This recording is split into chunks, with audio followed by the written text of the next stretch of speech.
গাছের উপর যারা উঠে আছেন নিচে নামুন, অনুরোধ করছি। পড়ে গেলে হাত পা ভাঙবে,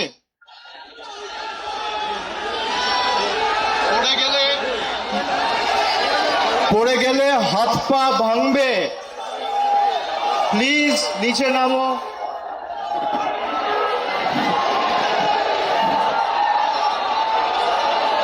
প্রথমেই আজকের এই ঐতিহাসিক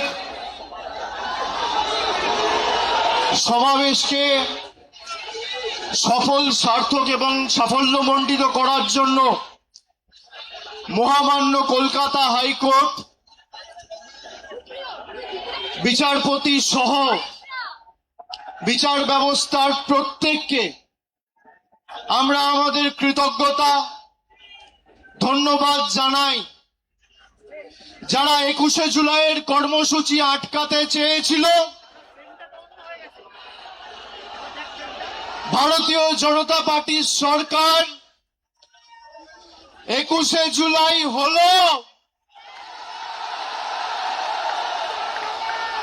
বিজেপি সরকার 21শে জুলাই আটকাতে পারলেন,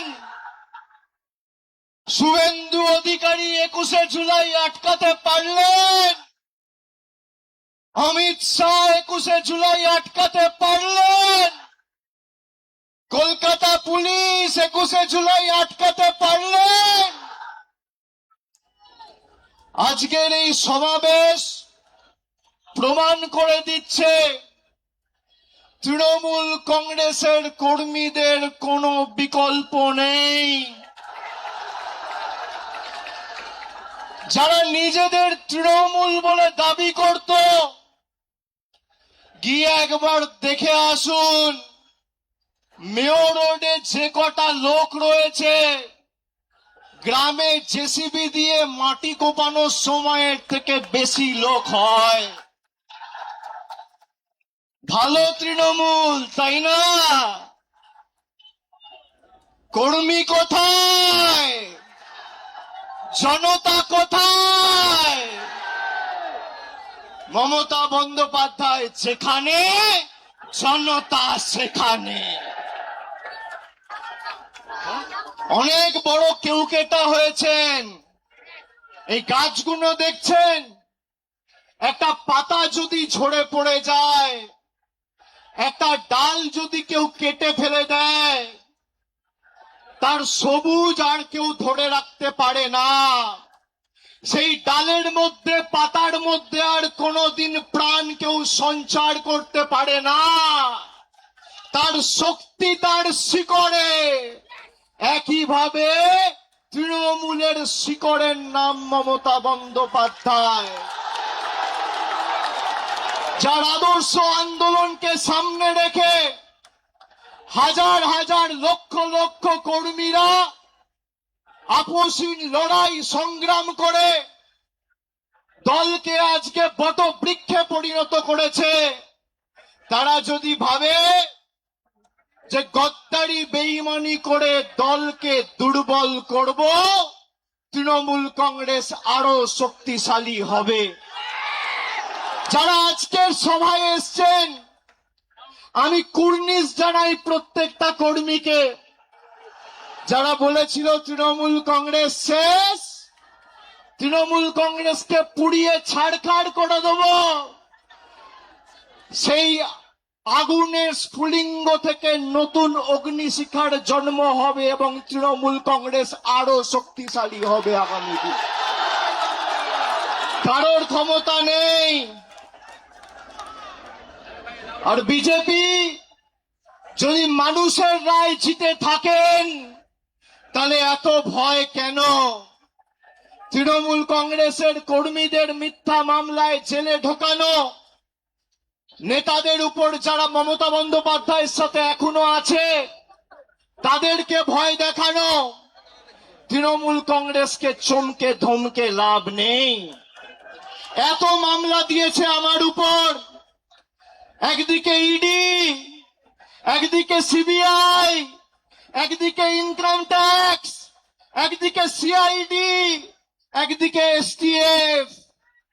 গলা যদি কেটে দেন আর যেদিনকে দেহত্যাগ করব, মৃতদেহটা শ্মশানে নিয়ে যাওয়ার আগে যদি বুকে কান পেতে শোনেন, তাহলেও সেই দেহ থেকে জয় বাংলার মমতা ব্যানার্জি জিন্দাবাদ করবে।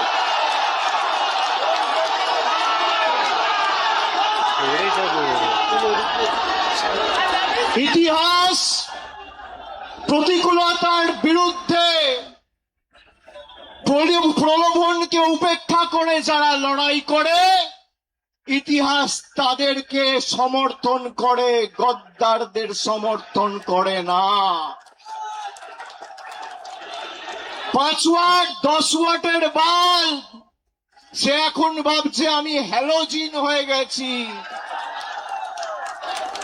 আরে বিদ্যুৎ সঞ্চার করছে মমতা ব্যানার্জি, শক্তি কেন্দ্র মমতা বন্দ্যোপাধ্যায়, যার আদর্শকে সামনে রেখে আপনার রাজনৈতিক পরিচয়, পথ চলা। যদি কেউ নিজের মাকে ত্যাগ করে, সে সন্তানকে সৃষ্টিকর্তা সর্বশক্তিমানও কোনোদিন ক্ষমা করে না। যারা গেছে, আমি নেত্রীকে অনুরোধ করব, দয়া করে আগামী দিনে একটাকেও ফেরত নেবেন না, একটাকেও ফেরত নেবেন না।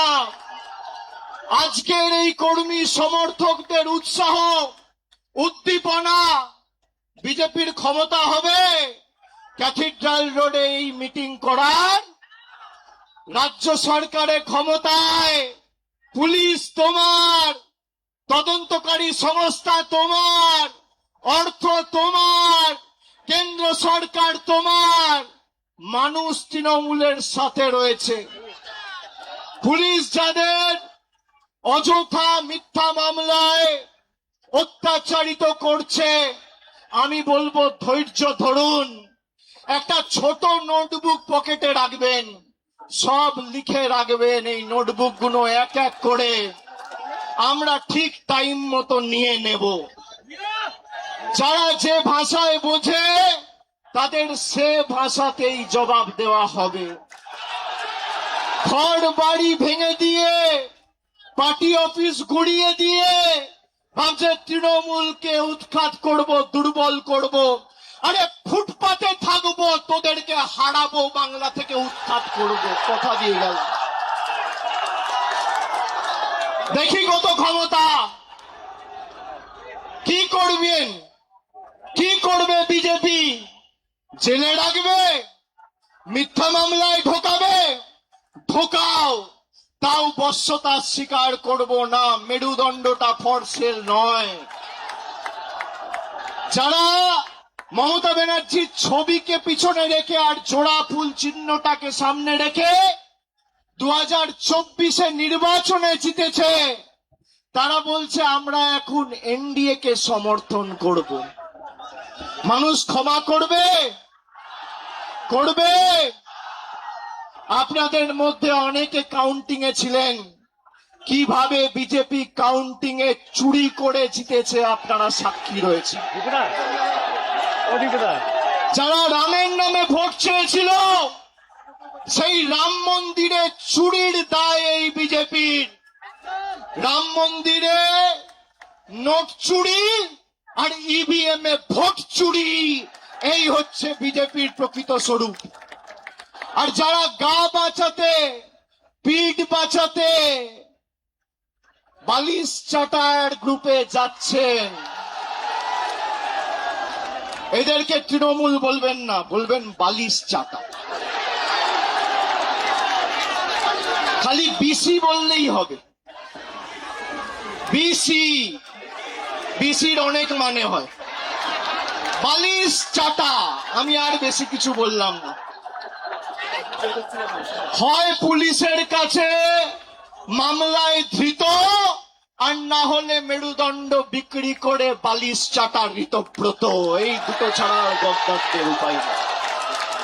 আমি বক্তব্য দীর্ঘায়িত করব না, খালি আপনাদের বলবো আপনারা শক্ত থাকুন।